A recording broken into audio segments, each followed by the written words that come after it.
বাংলার জনগণ এবার এদেরকে ছবিই বানাবে।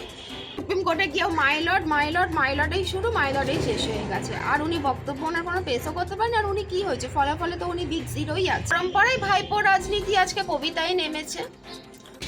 আবার ব্যানার্জি মহিলা হয়েও আবার কাউকে দেখিনি কালমা পড়তে।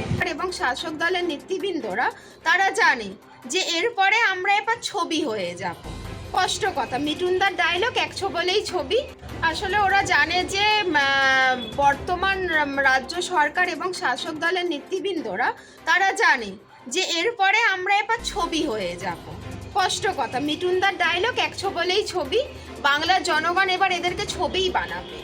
এবার ছবি থেকে এরা এবার কবি হয়ে গেছে। এদের তো নাকি মাননীয়া বলেছিলেন যে সোর্স অফ ইনকাম নাকি ছবি, কবিতা লিখে করেন। সেই পরম্পরা, বংশ পরম্পরায় ভাইপো রাজনীতি আজকে কবিতায় নেমেছে। আর কবিতাটা লিখছেন উনি কি নিয়ে, যে এসআইআর অস্বীকার করি। এসআইআর যদি অস্বীকার করেই থাকে তাহলে ওনার দলের নেতৃবৃন্দরা, তাহলে ওনারা কি জন্য এসআইআর ফর্মটা তাড়াতাড়ি মানে ফিল আপ করলো? উচ্চ নেতৃত্বটা তাহলে উচিত ছিল এসআইআর ফর্মটা ফিল আপ করবে না, কারণ ওরা অস্বীকার করছে। মানে এরা নিজেদের গদিটাকে সেফ রাখার জন্য এরা যা করতে হয় তাই জনগণের সাথে খেলছে। তাহলে ওনারা কেন এসআইআর ফর্ম ফিল আপ করবে? আজকে বলছেন যে আমি কবিতা অস্বীকার করি, কবিতা লিখছেন এসআইআর নিয়ে। তো তাহলে অস্বীকার করে ফর্ম ফিল আপ করেছিলেন কেন? আপনার দলের নেতৃবৃন্দরা ফর্ম ফিল আপ করেছেন কেন? আপনারা তাহলে এসআইআর সম্পর্কে ক্যাম্প করেছিলেন কেন? অস্বীকার করছেন যখন স্টেট বয়কট করুন। না, আমরা দেখলাম তিনি অস্বীকার করছেন বললেন, বিরোধিতা করে মাননীয় মমতা বন্দ্যোপাধ্যায় সুপ্রিম কোর্টে গিয়ে সওয়াল করছে। কিন্তু যখন 26,000 চাকরি প্রার্থীর চাকরি বাতিল হয়ে গেল, অভয়া বিচার পেল না, তখন আমরা তারা আইনজীবী সত্তাকে খুঁজে পেলাম না কেন? যে নিজে চুরি করে সে তো আর চোরের ঘরে তো আর উনি চুরি করতে পারেন না। অভয়ার কাণ্ডতে, শিক্ষাপাত্রীতে এই দলের হাত ছিল।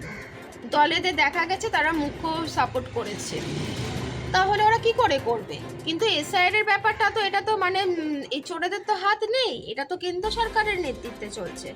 সেই জন্যই এরা সুপ্রিম কোর্টে চলে গেলেন। সুপ্রিম কোর্টে গিয়েও মাইলর্ডেই শুরু, মাইলর্ডেই শেষ হয়ে গেছে। আর উনি বক্তব্য ওনার কোনো পেশও করতে পারেন। আর উনি কি হয়েছে, ফলাফলে তো উনি বিগ জিরোই আছেন এখন, তাই না? আর অভয়ার নিয়ে কেন এরা বিচারে চাইবে? কারণ যারা নিজেরা যেটাকে ধামাচাপা যারা দেবার চেষ্টা করেছে তারা আবার বিচারে দিনের জন্য যাবে।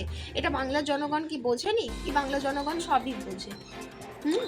আমরা দেখলাম মাননীয় একসময় বলেন যে তিনি সংখ্যালঘুদের পাশে আছেন, কিন্তু আমরা দেখতে পাচ্ছি তিনি হুমায়ুন কবিরের সাথে আবার দলে আসন সমঝোতা করার কথা। তাহলে কি কোথাও তৃণমূল কংগ্রেস ভয় পাচ্ছে 26-এর নির্বাচনকে? হ্যাঁ, ওনারা ভয় পাচ্ছে না, ওনারা 21 থেকেই ভয়টা পেয়েছিলেন।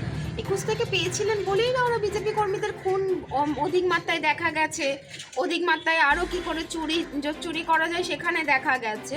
আর উনি জানেন তো ওই মানে এদেরই হলো কিনা সবে ভোট ব্যাংকের জন্য।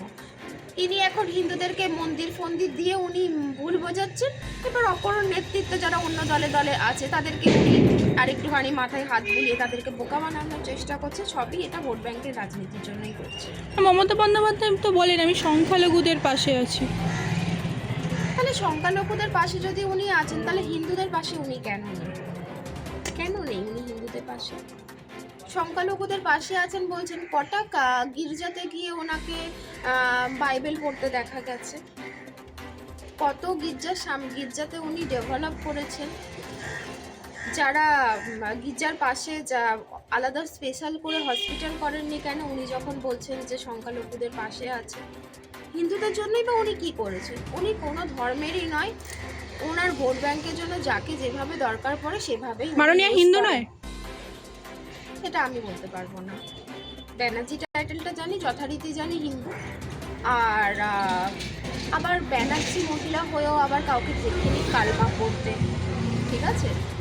ওনার মাথায় কখন যে হিজাব পরতেও আমি কখনো দেখিনি কোনো ব্যানার্জি পরিবার। তাদেরকে দেখেছি ব্যানার্জি পরিবারে লাল পাড় সাদা শাড়ি পরতে, মাথায় ঘুমটা নিতে দেখেছি। ব্যানার্জি কালচার, হিন্দুদের কালচার আমরা ঘুমটাতে দেখেছি, আমরা হিজাবে দেখিনি। সেটা উনি বলতে পারবেন। টাইটেল এক, রং তামাশা এক, দিক নেমে এক, দিখা নেমে আর এক।